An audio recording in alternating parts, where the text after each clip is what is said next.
I still remember the exact moment I realized I would destroy him. It wasn't when I found the texts on his phone. It wasn't during the screaming match that followed. It wasn't even when he laughed in my face and told me I'd be nothing without him. It was 3 weeks after he left. I was sitting on my kitchen floor at 2 a.m., surrounded by empty takeout containers and wearing the same sweatpants I'd had on for days. My eyes were swollen from crying, my hair unwashed, my future seemingly as empty as the wine bottle beside me. I had hit rock bottom, exactly where he predicted I would be. That's when I saw it. His business magazine on the coffee table, the one I'd been too numb to throw away.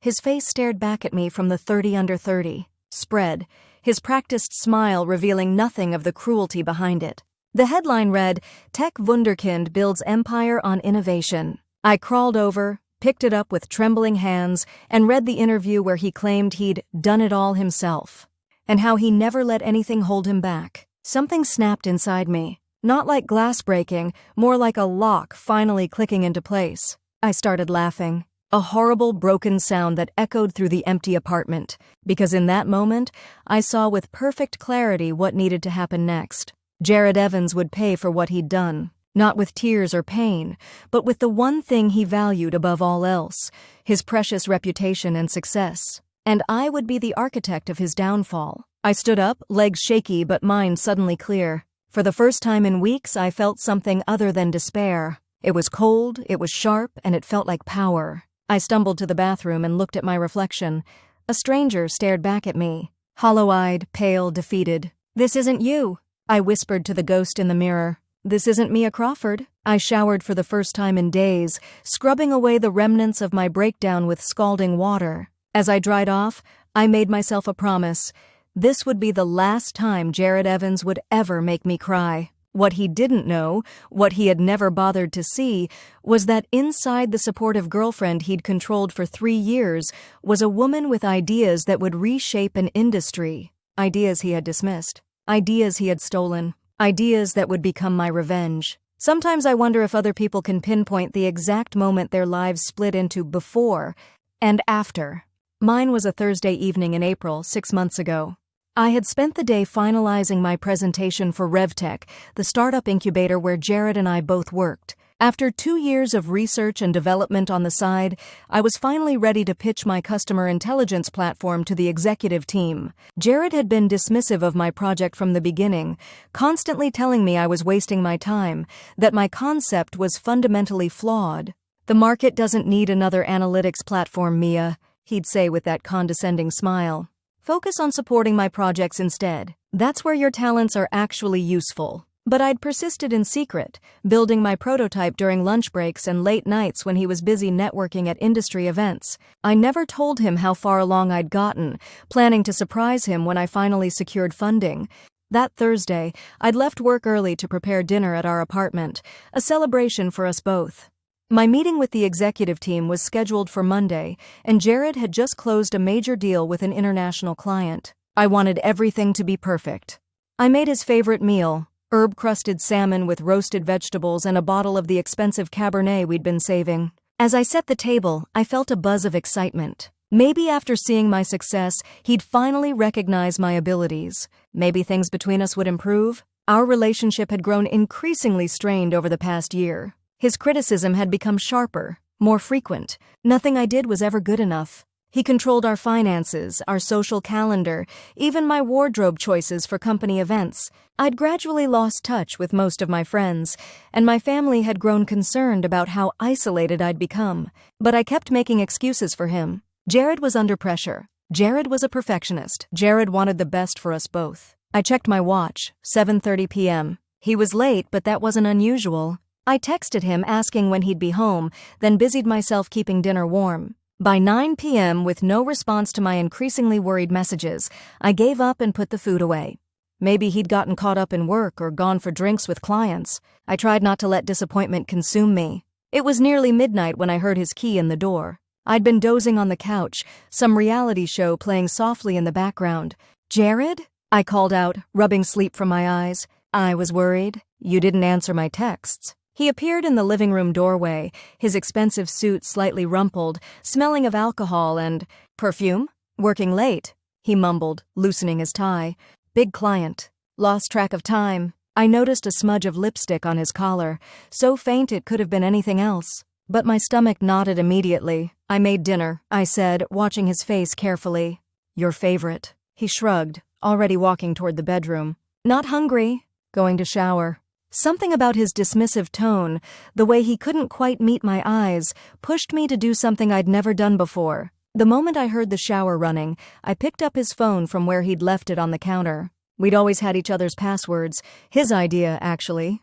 Couples shouldn't have secrets, he'd said. The irony of that statement would soon become painfully clear. My hands trembled as I opened his messages. And there they were, hundreds of texts to someone named C. Intimate messages. Planning messages. Messages that went back months. I scrolled through them, each word a knife twisting deeper. Miss your body already. Can't wait to see you tonight.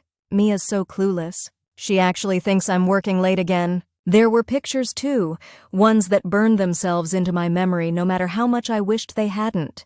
But what truly broke me were the messages about me. She's pathetic, honestly. Follows me around like a lost puppy. No ambition. No idea how the real world works. I'm the best thing that ever happened to her. Where would she even be without me? And the final blow, sent just hours earlier. Time to cut her loose. She's becoming a liability to my career. Besides, I need someone who can actually keep up with me. The shower shut off. I quickly replaced his phone exactly where he'd left it, my mind racing, my heart shattering. When he emerged from the bathroom, I was sitting perfectly still on the edge of the bed, hands folded in my lap. Who's C? I asked quietly. His face gave him away instantly, the flash of panic quickly masked by annoyance. What? C. In your messages. The person you've been sleeping with for months while telling me you were working late. He hesitated only briefly before his expression hardened. No denial, not even the courtesy of a lie. Catherine. She's the new VP of marketing at Delphi Systems. I nodded slowly, surprising myself with how calm I sounded. How long? Does it matter? It matters to me, he sighed, as if my questions were an inconvenience. 4 months, give or take. 4 months. While I had been supporting his career, cooking his meals, warming his bed, building a life I thought we shared, he had been systematically betraying me. Were you going to tell me? Or just keep lying indefinitely? He ran a hand through his damp hair, looking irritated rather than guilty. I was going to tell you this weekend. It's not working between us anymore, Mia. It hasn't been for a while. Because I'm pathetic? A lost puppy with no ambition? I quoted his texts, my voice finally breaking. His eyes narrowed. You went through my phone? Real mature. Don't you dare turn this around on me! The dam broke and all my shock and hurt transformed instantly into white-hot rage. You've been cheating on me for months and having a laugh about it with your girlfriend. What followed was the kind of argument that changes you forever. Words like acid thrown at each other in the quiet of our bedroom. 3 years of relationship dissected and dismissed in 30 minutes of cruelty. You've held me back, he spat. Do you know how it looks to have a girlfriend who's just a glorified assistant? Who can't even get her own projects approved? Maybe if you hadn't sabotaged every idea I ever had. Your ideas? He laughed, a sound that cut deeper than any insult. Your big analytics platform? It's derivative garbage. The only reason anyone at RevTech even tolerates you is because of me. I stood there shaking with fury and hurt as he efficiently packed an overnight bag. You know what your problem is, Mia? He said, zipping the bag closed. You don't have what it takes. No drive, no vision. You'd be nothing without me, and deep down, you know it. That's not true, I whispered, but my voice lacked conviction. He gave me a pitying look that I would replay in my mind for months to come. I'll send someone for the rest of my things tomorrow. You can stay here until the lease is up next month. Consider it a parting gift. He checked his watch. I'd say it's been fun, but we both know it hasn't been for a while. And then he was gone, leaving me standing in the middle of our bedroom, surrounded by the wreckage of 3 years together. I didn't cry. Not yet. Instead, I moved through the apartment like a ghost, touching the evidence of our life together. Photos of vacations where his arm was always around my shoulders, possessive rather than protective. Books we'd read together, his opinions always overriding mine. The spare room he'd refused to let me turn into a home office, claiming we needed it for guests who never came. It was only when I found my project notes hidden in my desk drawer, pages of ideas he'd dismissed, research he'd called pointless, that the tears finally came. I collapsed onto the floor, my body shaking with sobs that felt like they might tear me apart. For 3 days, I barely moved. I called in sick to work, unable to face the possibility of seeing him there, of enduring the pitying glances of colleagues who inevitably knew what had happened. Friends tried to reach out, the few who remained after years of Jared's subtle isolation tactics, but I couldn't bear to talk about it. My phone buzzed constantly with notifications, social media updates I couldn't bring myself to check. I knew what I would find. Jared and Catherine already public, already moving on while I was drowning. On the 4th day, I forced myself to look. There they were, Jared and a stunning blonde at some tech industry gala, his hand on the small of her back, her head thrown back in laughter at something he'd said. The caption, "Power Couple Alert." Tech innovator Jared Evans and marketing genius Catherine Wells make their debut at the Digital Futures Gala. The comments were full of congratulations and heart emojis. A few people I thought were mutual friends tagged him with messages like, "You two are perfect together," and "About time you found someone on your level." Not a single person mentioned me. It was as if I had never existed. That's when the darker thoughts began. The realization that Jared had been systematically undermining my confidence and career for years. The suspicion that he had intentionally kept me dependent on him while building his own success, sometimes using my ideas without credit. I scrolled through my work emails, finding patterns I'd been too blind to see before. How my project proposals mysteriously got delayed or rejected after I'd discussed them with him. How colleagues who had once been eager to collaborate gradually stopped including me in meetings. Then I found it, the smoking gun, an email I'd never seen before, recovered from a forgotten backup of my work computer. Jared, writing to our department head 6 months ago, regarding Mia Crawford's proposed analytics platform, I've reviewed her concept and cannot recommend it for further development. The approach is fundamentally flawed and would reflect poorly on our department if pursued. I suggest redirecting her to support functions where her limited technical abilities would be better utilized. He had actively sabotaged me, while smiling to my face and telling me he was my biggest supporter. I must have read that email 100 times, each reading stoking the fire that was beginning to build inside me. But it wasn't until that night on the kitchen floor, seeing his smug face in that magazine, that everything crystallized into a plan. The next morning, I called Lisa, my only friend from college who had persistently tried to stay in touch, despite Jared's not-so-subtle attempts to isolate me. "Mia? Oh my God, I've been so worried.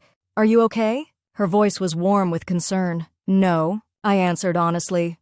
"But I'm going to be— Can we meet?" 3 hours later, we sat in a quiet corner of a cafe 10 blocks from my apartment, far enough that I wouldn't risk running into Jared or any of his friends. Lisa looked at me with genuine concern, reaching across the table to squeeze my hand. "You look terrible." "What happened?" I told her everything. The cheating, the gaslighting, the sabotage. By the time I finished, her expression had transformed from sympathy to outrage. "That absolute bastard," she hissed. "I always knew there was something off about him. The way he would talk over you, how he'd take credit for your ideas during dinner conversations." I managed a weak smile. "Why didn't you say something?" "I tried, remember? Every time I did, you'd defend him. And then suddenly you were always too busy to meet up." She gave me a pointed look. I winced, remembering the many excuses I'd made, usually after Jared had suggested that Lisa was jealous, or a negative influence. "I'm so sorry, Lissy. Don't apologize." She waved away my words. "Manipulative assholes like Jared are experts at isolation tactics. But you're out now. That's what matters." She studied my face. "So what's your plan?" "Plan? Oh, come on. I know that look, Mia. You didn't call me just for a shoulder to cry on.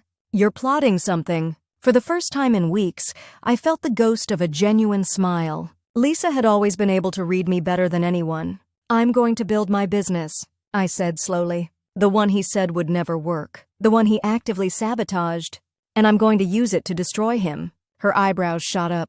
"Destroy him how exactly?" I leaned forward, lowering my voice even though there was no one nearby. Jared stole my ideas, but he only took what he understood, the surface level. He never grasped the true innovation. I pulled out my notebook, flipping to the diagrams and code snippets I'd been working on for years. My platform doesn't just track customer behavior. It predicts it with 96% accuracy. Lisa whistled softly. "That's impossible." "Not impossible. Just really, really difficult. I solved it 6 months ago, but never told Jared the breakthrough. I was saving it for my executive presentation." I laughed bitterly. The presentation I was supposed to give 3 days after he walked out. So you're going to build this platform and become his competitor? That's your revenge? I shook my head. Not just a competitor. I'm going to become the industry leader. And once I have enough power and influence, I'm going to make sure everyone knows exactly who Jared Evans really is. Lisa studied me for a long moment. You're serious. Deadly serious. She drummed her fingers on the table, thinking, you're going to need help. Funding. A team. I know. Well, she said finally, a slow smile spreading across her face.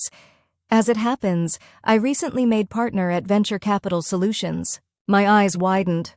Lisa had always been brilliant, but I'd been so wrapped up in Jared's world that I'd missed her rapid ascent in the venture capital field. You're a VC now? For the past year. We specialize in women-led tech startups.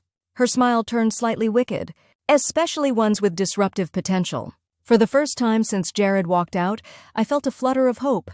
Would you really help me? Mia, I've been waiting years for you to break free from that controlling asshole and remember who you really are. The woman who graduated top of our class at MIT. The coding prodigy who made the dean's list every semester. She reached for my notebook. Show me what you've got. If it's half as good as you claim, I'll personally champion your seed round. 3 hours later, after I'd walked her through my technical specifications and market research, Lisa sat back with an expression of genuine awe. Holy shit, Mia. This isn't just good, it's revolutionary. No wonder Jared tried to keep you down. He knew you'd outshine him the moment you stepped out of his shadow. Something warm unfurled in my chest. Pride, long dormant, finally awakening. So you think it could work? Lisa's laugh was answer enough. Work? Mia, with the right team and funding, this could be worth billions. She pulled out her phone. I'm setting up a meeting with my investment committee for next week. In the meantime, we need to get you out of that apartment. You can stay with me until you find a new place. I started to protest, but she held up a hand. Non-negotiable. You need a fresh environment to work, and that apartment is toxic with memories. She was right, of course. Being surrounded by remnants of my life with Jared was keeping me trapped in the past. Thank you, I said, blinking back tears. But these were different from the ones I'd been shedding for weeks. These were tears of possibility, of a future reclaimed. Lisa squeezed my hand. Just promise me one thing. Anything. When you're crushing Jared Evans under your heel, make sure I have front row seats. I smiled, and for the first time it felt genuine. Deal. Moving in with Lisa breathed new life into me. Her spacious downtown loft became my sanctuary and war room all at once. She cleared out her home office for me, and within days it was transformed into mission control for what would become Foresight Analytics. You need to make this official. Lisa insisted one morning over coffee, about a week after I'd moved in. Incorporate, get a lawyer, protect your intellectual property. She was right. My first step was securing my innovation. I took my life savings, the money I'd been putting aside despite Jared's insistence that I let him handle our finances, and hired Patricia Morgan, one of the top intellectual property attorneys in the city. Sitting in Patricia's sleek office, I felt distinctly out of place in my simple blouse and slacks. She was immaculately dressed, not a silver hair out of place, her penetrating gaze making me feel transparent. So, she said after I'd explained my situation, you want to patent an algorithm that predicts consumer behavior with near-perfect accuracy, and you need to secure this IP before your ex-boyfriend potentially steals it. I nodded, sliding my technical documentation across her desk. I've been developing this for years. Jared only knew the basic concept, not the breakthrough methodology I developed. But now that we've separated, I'm concerned he might try to claim it was his idea all along. Patricia studied my documents, her expression giving nothing away. After several minutes of silence that had me nearly vibrating with anxiety, she looked up. This is impressive work, Missy. Crawford. Very impressive indeed. She tapped a manicured nail against my patent application draft. But securing this properly will be expensive. We're looking at legal fees upwards of $50,000 to do it right. My heart sank. My savings wouldn't cover half that amount. Patricia must have read the despair on my face because her expression softened slightly. However, I might propose an alternative arrangement. I'm listening. I've been looking to diversify my investment portfolio into tech startups. If your algorithm is as groundbreaking as it appears, I'd be interested in providing the legal services you need in exchange for a small equity stake in your venture. I blinked, surprised. You want to invest in Foresight? Let's call it betting on a horse I believe might win. She smiled, a quick flash of warmth. Plus, I have a personal policy of supporting women in male-dominated fields, especially when they're clearly being underestimated. 2 hours later, I left Patricia's office with not just a lawyer but an investor and advisor. She'd agreed to handle all my IP protection in exchange for a 5% stake in Foresight Analytics, and promised to introduce me to several contacts who might be interested in joining the seed round Lisa was organizing. That night, as I updated my business plan at Lisa's dining table, I felt the first stirrings of real confidence. Not the fragile self-assurance Jared had systematically undermined, but something solid and unshakable built on my own abilities. "We need to get you back to RevTech," Lisa said, refilling our wine glasses. "Get your personal items, your research, anything that might still be on their servers." My stomach nodded at the thought. "I can't face him. Not yet. You won't have to." Lisa swirled her wine thoughtfully. "You have every right to retrieve your belongings. We'll go during lunch when most people are out. In and out 15 minutes max?" The next day, heart hammering against my ribs, I walked through RevTech's glass doors with Lisa beside me, her presence bolstering my courage. The receptionist, Mandy, who had always been friendly, looked up in surprise. "Mia! We've been wondering where you were. Are you feeling better?" I realized with a jolt that as far as the company knew, I was still out sick. Jared hadn't even bothered to inform HR about our breakup or my presumed resignation. "Much better, thanks," I managed. "Just came to pick up some personal items." Mandy nodded sympathetically. Had she heard rumors? Probably. News traveled fast in tech circles, especially salacious news involving the company's rising star. "Go right ahead. I think most people are at the Miller presentation right now." Lisa and I made our way to my small office, really more of a cubicle with a door, where I quickly gathered photos, books, and the few personal items I kept at work. Then I inserted a flash drive into my computer. "Is that wise?" Lisa whispered, keeping watch at the door.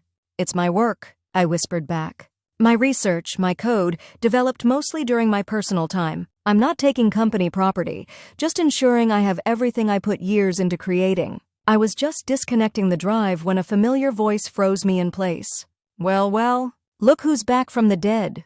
Jared stood in the doorway, looking annoyingly handsome in a tailored suit I'd helped him choose. Behind him, I could see several curious colleagues peering over cubicle walls. Lisa immediately stepped between us. "She's just collecting her things. We'll be gone in 5 minutes." Jared ignored her, his eyes fixed on me with a mixture of surprise and something else.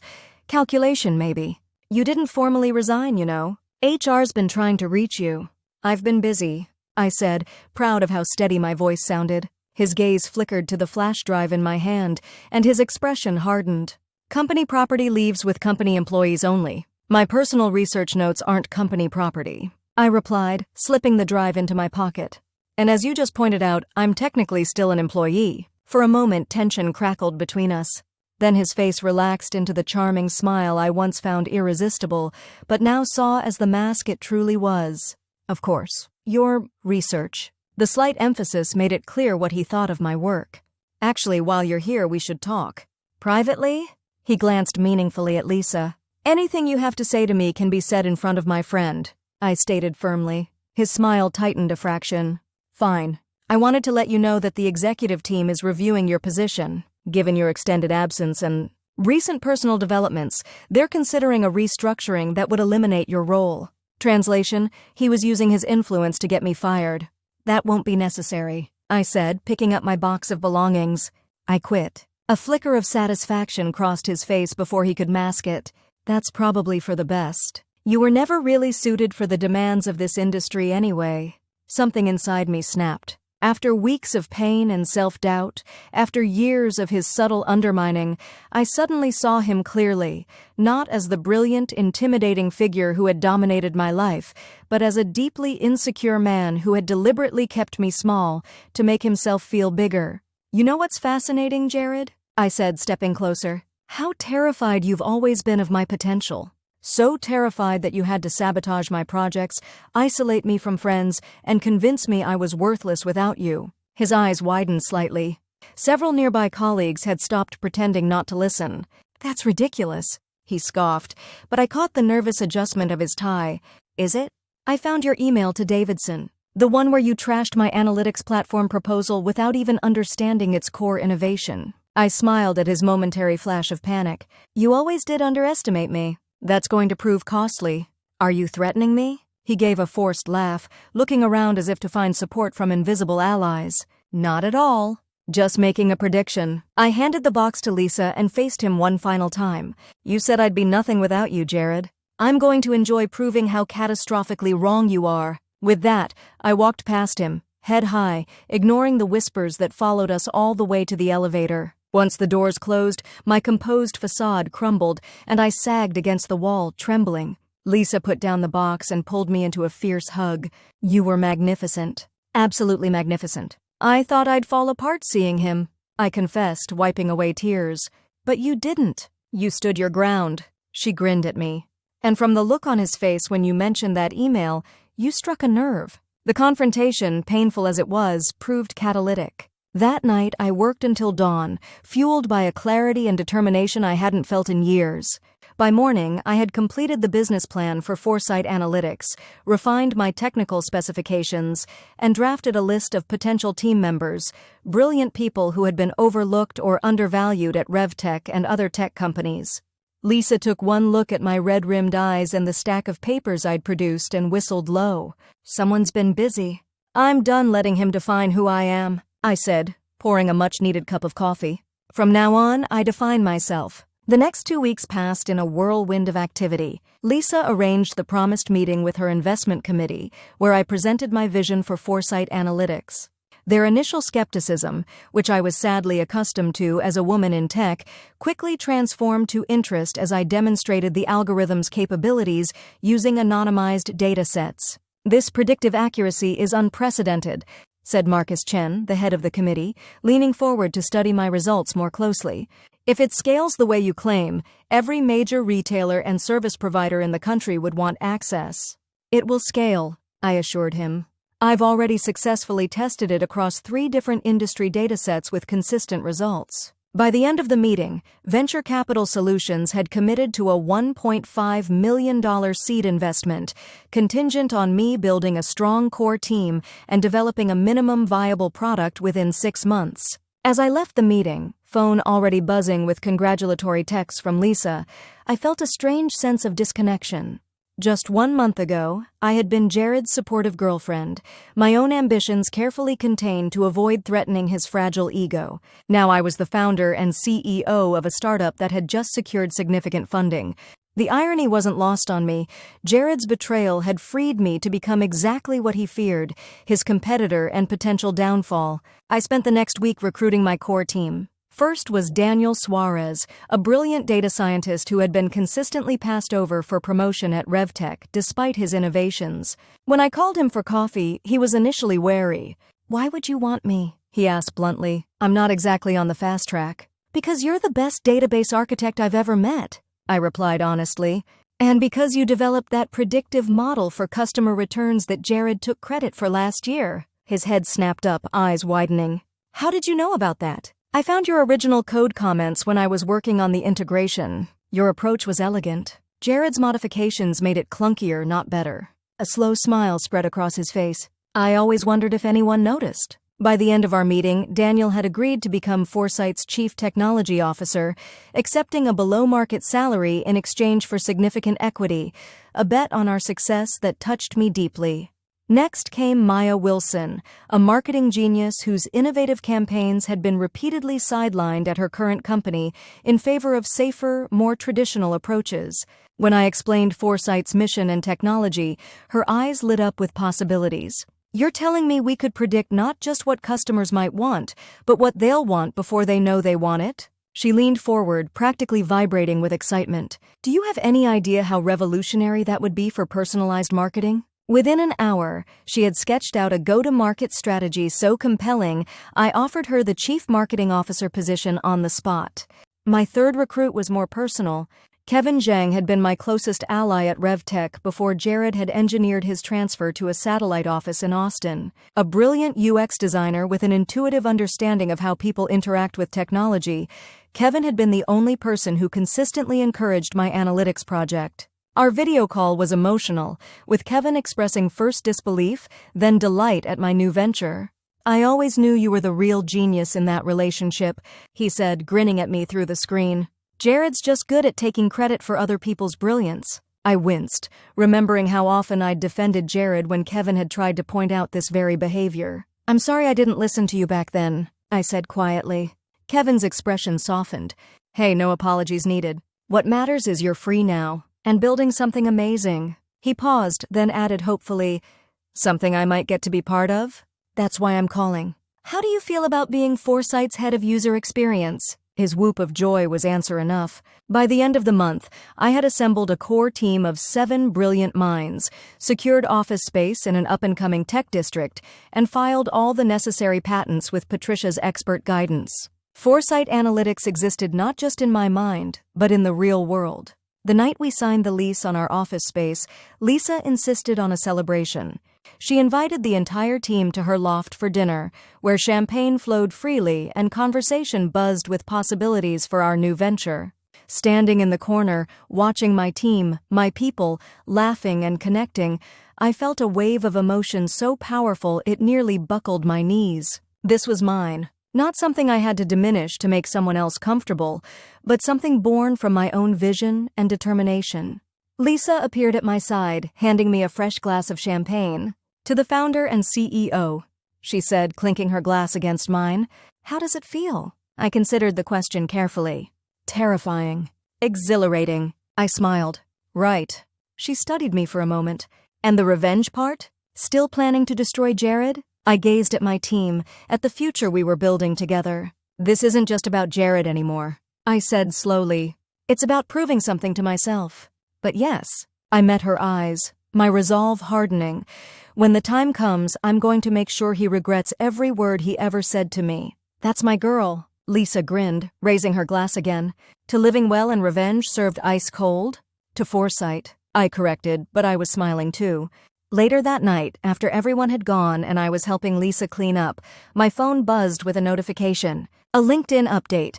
Jared Evans has been promoted to Chief Innovation Officer at RevTech. I stared at the screen, a familiar cold anger settling in my stomach. The position had been created specifically for him, a reward for his supposed brilliance and vision. Lisa peered over my shoulder. "Well, that's infuriating." "No," I said, surprising myself with how calm I felt.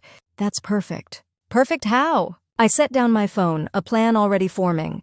The higher he climbs, the more visibility he has. The more visibility, the more people watching when he falls. Lisa raised an eyebrow. "That's deliciously devious. But how exactly do you plan to make him fall?" I smiled, remembering the flash drive I'd taken from RevTech, the one containing evidence of Jared's systematic theft of ideas, including emails where he'd claimed my work as his own. "By beating him at his own game," I said, "and making sure everyone knows exactly how he plays it." The next 6 months were the most challenging and rewarding of my life. Building Foresight from the ground up consumed every waking hour, every ounce of energy. There were setbacks, coding problems that seemed insurmountable, potential clients who couldn't grasp our vision, moments of doubt when I wondered if Jared had been right about my abilities. But for every setback, there were breakthroughs. The day Daniel solved our scalability issue, enabling the platform to handle millions of simultaneous data points. The afternoon Maya secured our first major media coverage in TechCrunch, generating a flood of interested investors.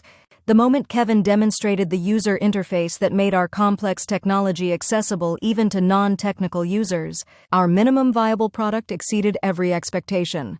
We focused initially on retail applications, demonstrating how Foresight could predict consumer purchasing patterns with uncanny accuracy, allowing businesses to optimize inventory, personalize marketing, and dramatically increase conversion rates.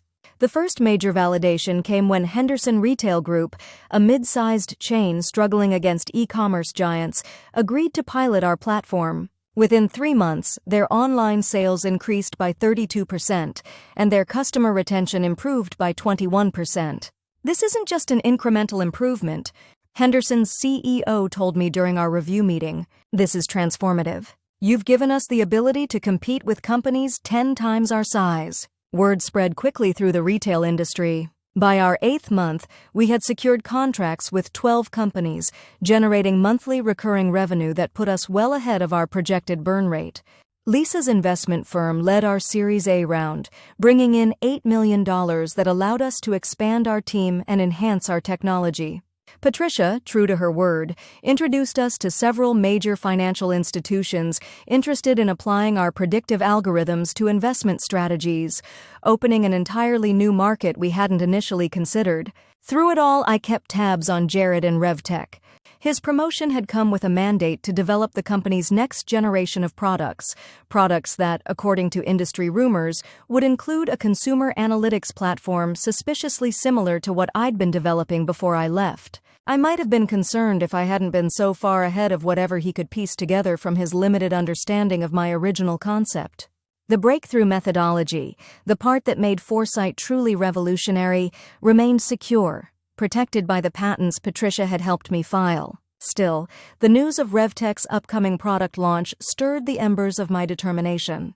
They had scheduled a major announcement at Tech Forum, the industry's most prestigious conference, where Jared would unveil what was being hyped as a paradigm shift in consumer intelligence. We should be there, Maya suggested during our weekly strategy meeting.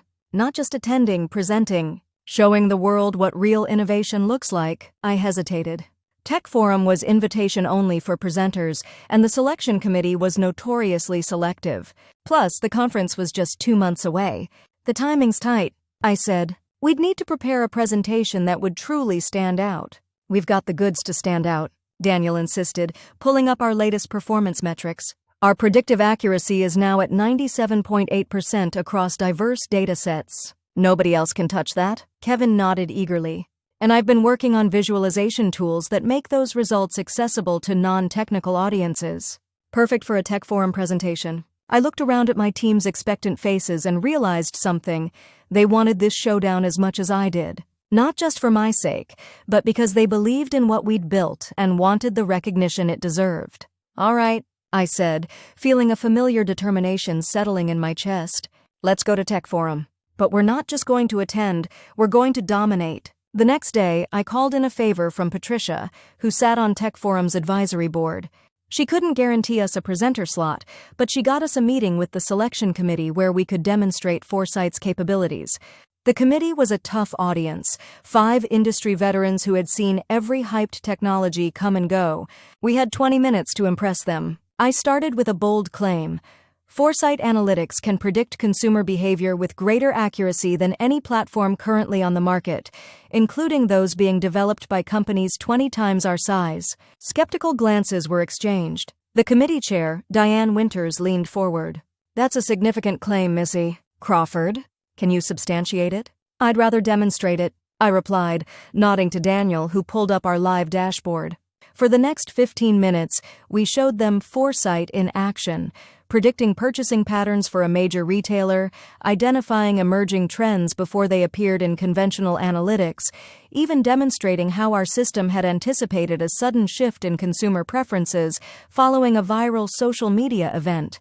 By the end, even Diane looked impressed. Your results are certainly compelling. But how is this different from what RevTech will be announcing at the conference? I understand they've developed a similar platform. I smiled, having anticipated this question. RevTech's approach is based on retrospective analysis with basic predictive modeling layered on top.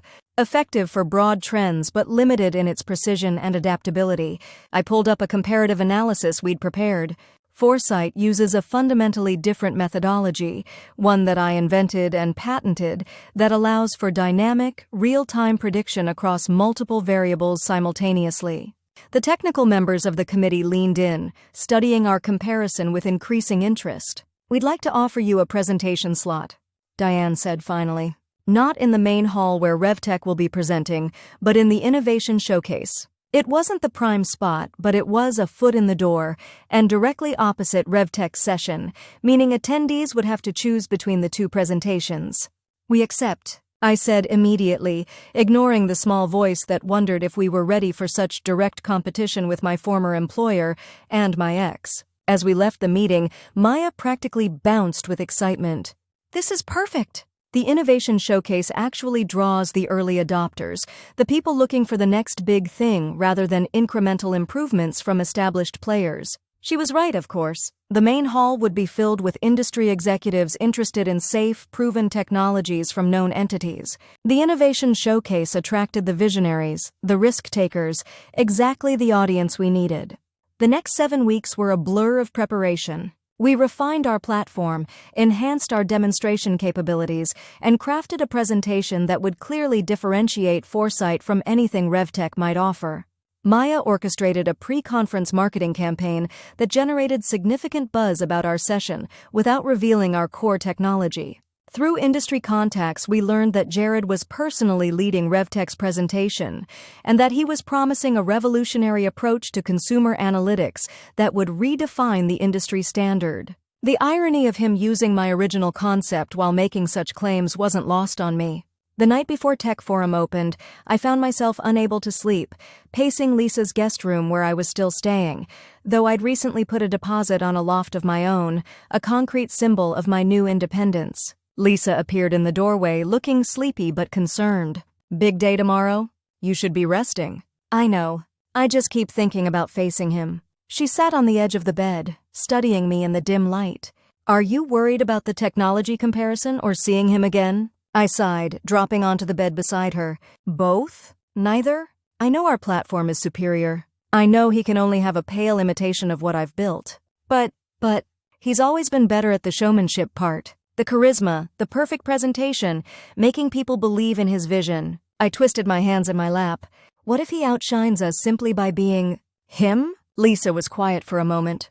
"Can I tell you what I've observed over the past 6 months?" I nodded. "You've changed, Mia. The woman who left that apartment in tears, who doubted her every decision, she's gone. In her place is someone confident, decisive, brilliant." She squeezed my shoulder. "Someone who doesn't need to worry about being outshone by Jared Evans or anyone else." I wanted to believe her. In many ways, I did. The evidence was all around me, in our growing company, our expanding client list, the team that looked to me for leadership. "You're right," I said finally. "I've spent too long measuring myself against him. Tomorrow isn't about Jared, it's about showing the world what Foresight can do." She grinned. "That's the spirit. Though I still hope you crush him like the insignificant bug he is." I laughed, feeling the tension that had been building for days finally begin to release. "Get in line. Half my team has plans for how they want to see him taken down." "Your team is very loyal to you," Lisa observed. "That says a lot about what kind of leader you've become." Her words stayed with me as I finally drifted off to sleep. Whatever happened tomorrow, I had already succeeded in ways Jared could never understand, building not just a company, but a community of brilliant minds united by shared purpose and mutual respect.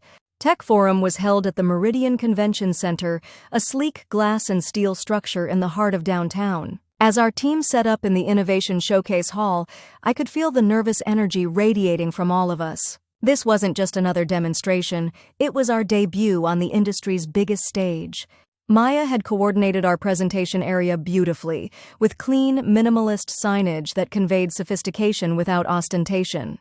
Kevin had prepared a series of interactive displays that would allow attendees to test Foresight's capabilities firsthand. Daniel and his technical team had stress-tested our system to ensure flawless performance. An hour before the sessions began, I gathered everyone for a final pep talk.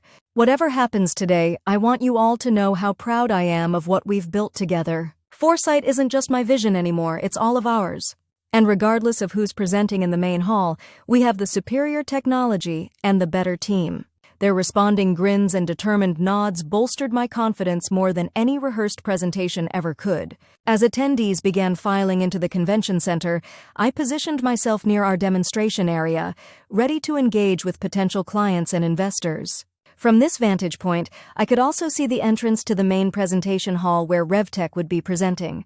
And then I saw him. Jared, surrounded by an entourage of RevTech executives, striding through the convention center as if he owned it. He looked exactly as I remembered, impeccably dressed, confidence bordering on arrogance radiating from every pore. Our eyes met across the crowded hallway. For a moment, surprise registered on his face. Clearly, he hadn't expected to see me here. Then his expression shifted to something harder to read. Calculation, perhaps, or concern. Before I could decide whether to acknowledge him or look away, he changed course, heading directly toward me. My heart hammered in my chest, but I forced myself to remain outwardly calm as he approached. "Mia," he said, his voice carrying that familiar mix of charm and condescension. "I didn't expect to see you here." "Clearly," I replied, keeping my tone neutral. "We're presenting in the Innovation Showcase." Foresight Analytics. His eyes narrowed slightly. Foresight? You actually went ahead with that project. We did more than go ahead with it. We've revolutionized it. I gestured to our demonstration area, where several attendees were already gathering, drawn by Maya's pre-conference marketing. Jared's gaze swept over our setup, lingering on the performance metrics displayed prominently on our main screen. I saw the moment he registered what they meant: our 97.8% prediction accuracy, the client results, the scalability statistics. His carefully maintained facade slipped for just a second, revealing something that looked remarkably like fear. "Impressive graphics," he said finally, the dismissal in his tone not quite masking his concern. "Though predictions always look good in controlled demonstrations." "These aren't controlled demonstrations," I corrected. "They're live results from actual clients. We're already deployed across 15 major retailers with 3 financial institutions in beta testing." One of the RevTech executives at his side, a woman I recognized as Catherine, his new girlfriend, touched his arm.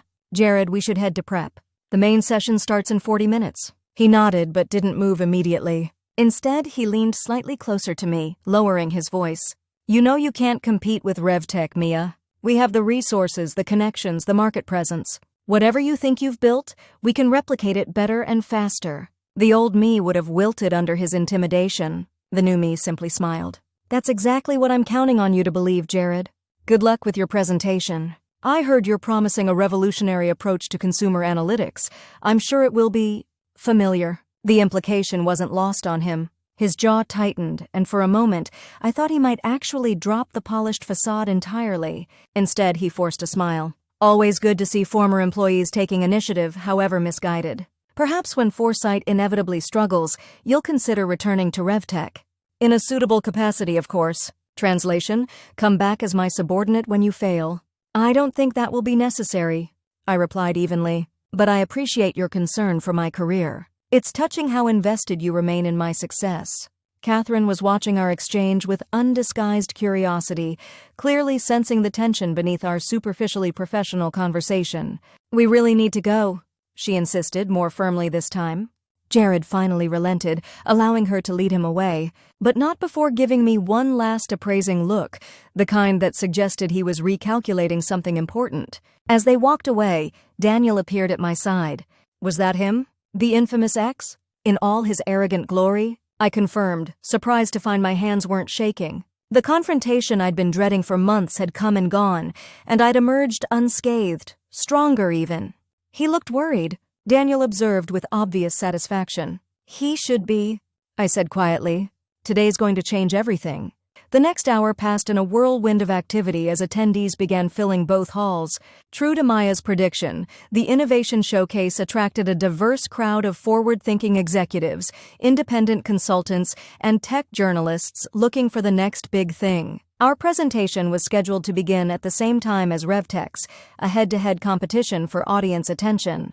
As I prepared to take the stage, Lisa arrived, slipping into the front row with an encouraging thumbs up. "Ladies and gentlemen," the showcase moderator announced, "please welcome Mia Crawford, founder and CEO of Foresight Analytics, presenting the future of predictive consumer intelligence." As I walked onto the stage, I was struck by how full the room was, standing room only, with people lining the walls. Whatever Maya had done with our pre-conference marketing had clearly worked. I took a deep breath, looking out at the sea of expectant faces.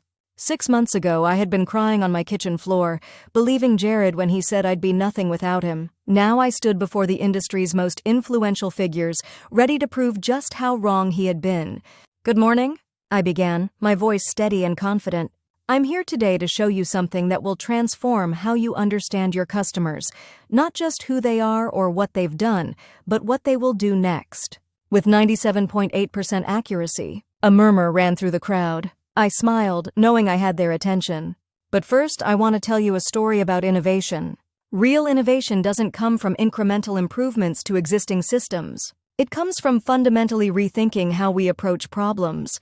For the next 40 minutes, I guided the audience through Foresight's journey, from concept to reality, without once mentioning Jared or RevTech by name. I didn't need to. As I demonstrated our platform's capabilities, the contrast between our revolutionary approach and whatever RevTech was presenting next door would be obvious to anyone with technical knowledge. When I opened the floor for questions, hands shot up everywhere. The inquiries were sophisticated, probing, exactly what you'd expect from an audience of industry experts. I fielded each one confidently, occasionally deferring to Daniel or other team members for the most technical details.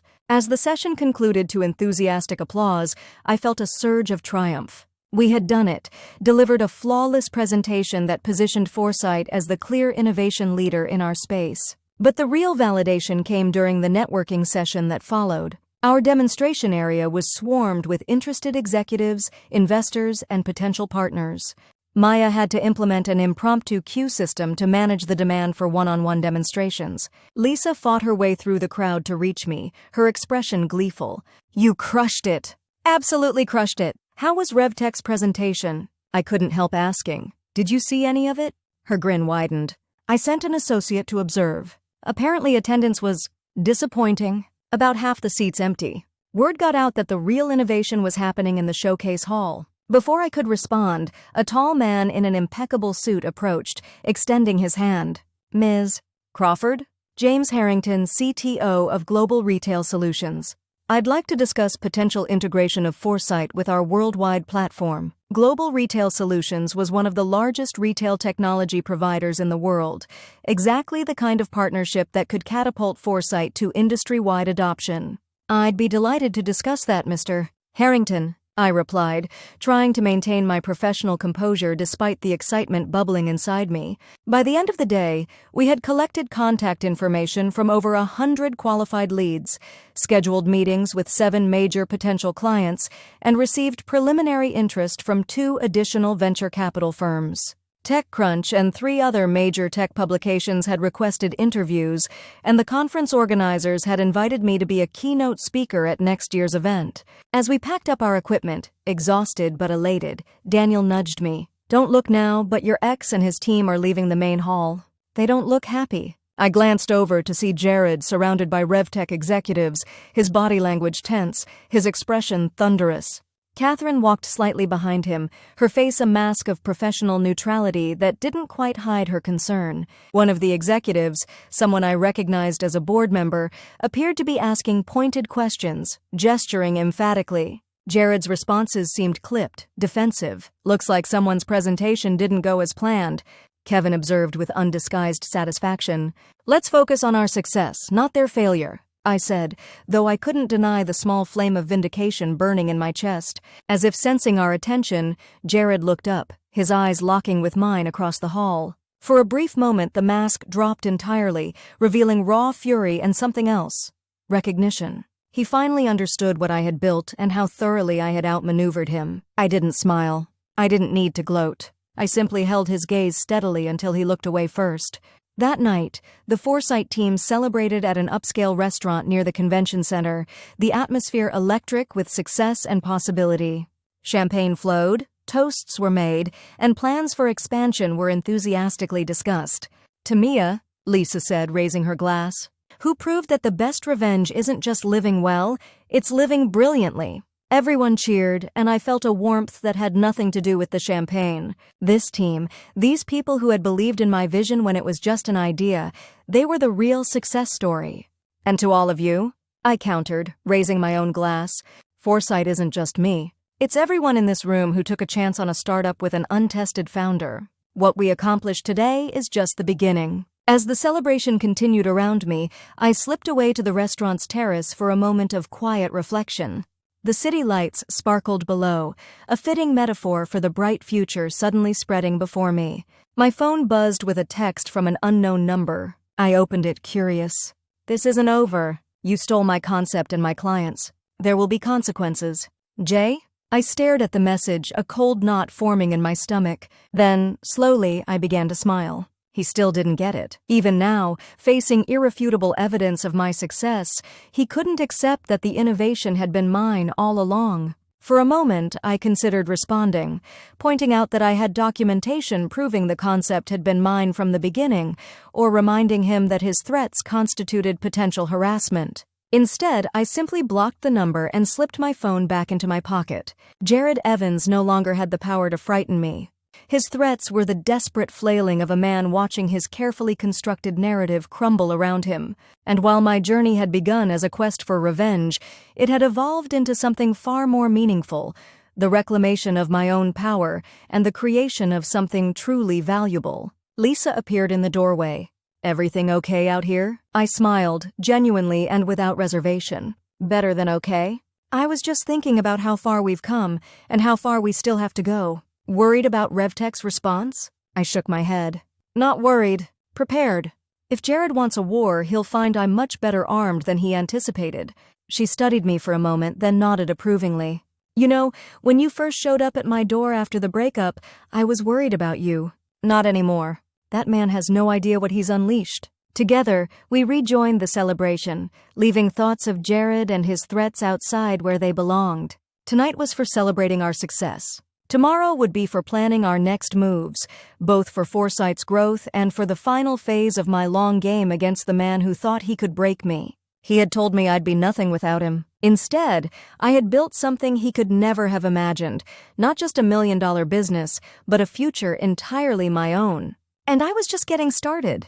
The weeks following Tech Forum transformed Foresight Analytics from a promising startup to an industry phenomenon. My inbox overflowed with partnership inquiries, investment offers, and media requests. Our small office suddenly felt cramped as we rapidly expanded our team to handle the surge of new clients. "We need a bigger space," Maya announced one morning, gesturing around our crowded quarters where developers were practically sitting on each other's laps.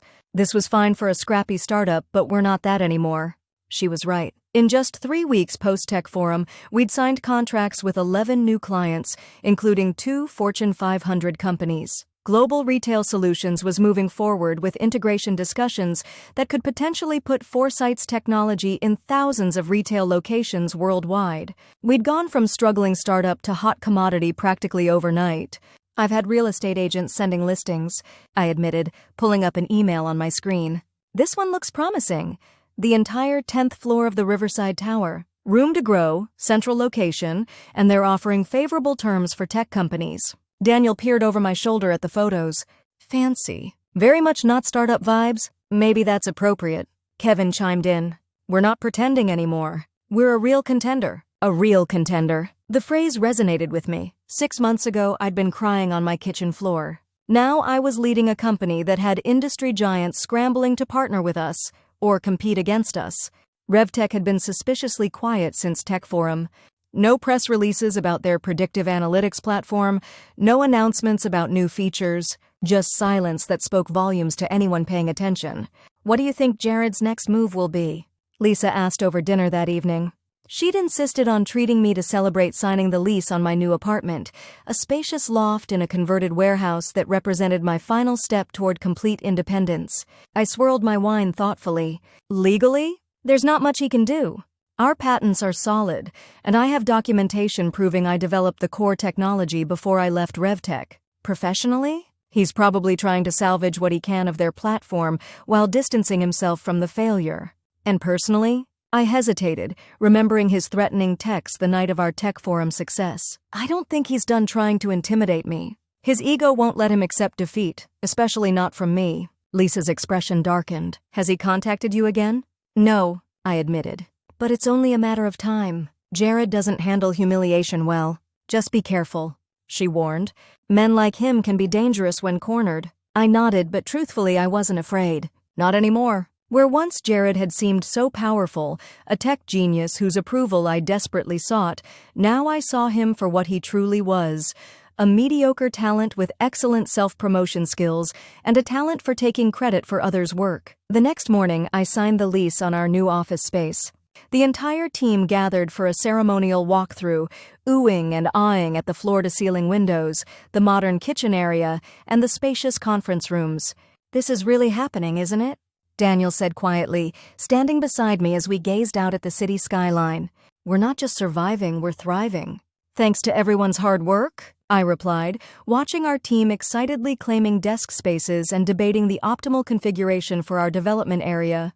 "Thanks to your vision," he corrected, "and your courage. Not many people would turn personal betrayal into professional triumph the way you have." Before I could respond, my phone buzzed with a notification. A LinkedIn update.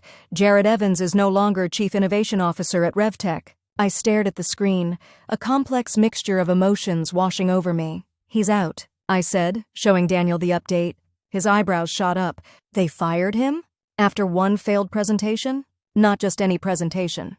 One where his direct competitor, his ex-girlfriend he claimed would be nothing without him, completely outshone him and exposed the limitations of his supposed innovation. I couldn't help the small, satisfied smile that tugged at my lips. RevTech's board doesn't tolerate public failure. Should we celebrate? Daniel asked, a mischievous glint in his eye. I shook my head. No, this is just the beginning. Jared will land on his feet. Men like him always do. But every step down from his previous position is part of what he deserves. Later that day, Patricia called with news that added context to Jared's departure.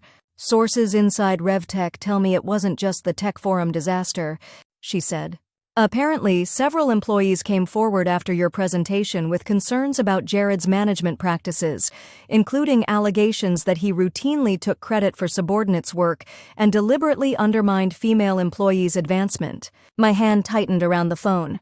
Are you serious? Deadly. Once people saw you succeed despite his sabotage, others found the courage to speak up. The board didn't have much choice once the pattern became clear. A wave of vindication washed over me, followed closely by sadness for all the other talented people whose careers Jared had damaged. I hadn't been his only victim, just the one who eventually fought back. What happens now? I asked. Officially? He's pursuing other opportunities. Unofficially, his reputation in the industry has taken a significant hit. Your success couldn't have come at a worse time for him. It perfectly contradicted his narrative about you and raised questions about his own contributions. After hanging up, I sat quietly in my new office, processing this development. When I'd started Foresight, revenge had been a powerful motivator, proving Jared wrong, showing him exactly what I was capable of without him. But somewhere along the way, the company had become so much more than a vehicle for vengeance. It was my creation, my purpose, my future. Yet I couldn't deny the satisfaction I felt knowing he was facing consequences for his actions. It wasn't just about me anymore. It was about justice for everyone he'd hurt along the way. Maya knocked on my door, interrupting my thoughts. Got a minute? There's someone here you might want to meet. Curious, I followed her to the reception area, where a young woman waited nervously, clutching a portfolio to her chest. This is Emma Chen, Maya introduced. She was a junior developer at RevTech until last week. She's looking for a new opportunity. Emma extended her hand, her grip firmer than her anxious demeanor suggested. Ms. Crawford, it's an honor to meet you. Your presentation at Tech Forum was inspiring. Thank you, Emma. What brings you to Foresight? She hesitated, glancing around as if someone might be listening. After Tech Forum, things changed at RevTech. People started talking about you, about Mr. Evans, about how he'd treated you and others. She took a deep breath. I was on his development team for the consumer analytics platform. He took my code, improvements I'd made to the predictive algorithm, and presented it as his own at the executive review. I nodded, not surprised. And after he left? The new management is restructuring the department. They're shelving the platform entirely, saying it's not competitive with what's already on the market. She gave a wry smile. Meaning your platform. So you're looking for a new position? Yes. But not just anywhere. Her eyes met mine, sudden determination replacing her nervousness. I want to work somewhere with integrity, where innovation is valued regardless of who creates it. After seeing how you built Foresight despite everything, I knew where I wanted to be. I studied her for a moment, recognizing something of myself in her earnest determination. Maya, would you ask Daniel to join us? I think he should meet our potential new developer. Emma's face lit up with hope, and something warm expanded in my chest. This, providing opportunities for talented people who'd been overlooked or undermined, felt like a different kind of revenge against everything Jared represented. Not destruction, but creation. Building something better from the ashes of what he'd tried to destroy. By the end of the day, Emma had a job offer. By the end of the week, she had referred 3 more former RevTech employees who'd worked under Jared, all brilliant, all undervalued, all eager to contribute to Foresight's growing success. As we settled into our new office space, another opportunity arose, one I hadn't anticipated but immediately recognized as significant. Forbes wants to profile you, Maya announced, bursting into my office without knocking, her excitement palpable. for their Innovators to Watch issue. The writer specifically mentioned being impressed by your Tech Forum presentation. I set down the contract I'd been reviewing, processing this news. A profile? About me personally or about Foresight? Both, but focusing on you as the founder. They're calling it the visionary behind predictive analytics revolution. She grinned. This is huge, Mia. This kind of exposure could accelerate our growth trajectory significantly. She was right, of course. A Forbes profile would bring Foresight to the attention of major players who might not have attended Tech Forum or followed industry news. It was an opportunity we couldn't pass up, but something made me hesitate. What is it? Maya asked, her excitement dimming as she registered my ambivalence. It's not about Foresight, I admitted. It's about me. About the narrative. I sighed, trying to articulate my concerns. Right now, I'm just another tech founder with an innovative product. If I do this profile, people might learn about your history with Jared, she finished, understanding dawning. Is that a bad thing? What he did to you, professionally and personally, it's part of your story. Part of what makes Foresight's success so compelling. It's also deeply personal. And once it's out there, I can't take it back. I tapped my fingers on the desk, thinking. Plus, using that narrative feels like giving him more importance in my story than he deserves. Maya sat down across from me, her expression thoughtful. Can I offer a perspective? I nodded. The tech industry has a massive problem with men like Jared, charismatic, well-connected guys who build careers on taking credit for others' work and systematically undermining women and minorities. By sharing your story, you might help others recognize that pattern and find courage to fight back. Her words resonated with me, reminding me of Emma and the other ex-RevTech employees now thriving at Foresight. How many others were out there, doubting themselves because someone like Jared had convinced them they weren't good enough? You're right, I said finally. Schedule the interview, but I want to review the article before it goes to print.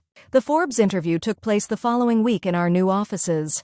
The writer, Sophia Martinez, was sharp and thorough, asking insightful questions about Foresight's technology and our rapid growth. When she inevitably turned to my background, I took a deep breath and shared the unvarnished truth about my relationship with Jared, his systematic undermining of my confidence and career, and how his betrayal had ultimately freed me to pursue my vision. That's remarkable, Sophia said, her recorder capturing every word. Most people would have been crushed by that kind of betrayal. I was crushed, I admitted. For weeks, I believed everything he'd said about me, that I had no vision, no drive, that I'd be nothing without him. Rock Bottom was sitting on my kitchen floor at 2 a.m., crying over takeout containers. What changed? I smiled, remembering that pivotal moment. I saw his face in a business magazine claiming he'd done it all himself, and something just clicked. I realized that his entire success was built on taking credit for other people's work, including mine. And I decided that instead of destroying myself over his betrayal, I'd build something he could never claim as his own. Sophia studied me, her expression thoughtful. And now Foresight is valued at what, $20 million?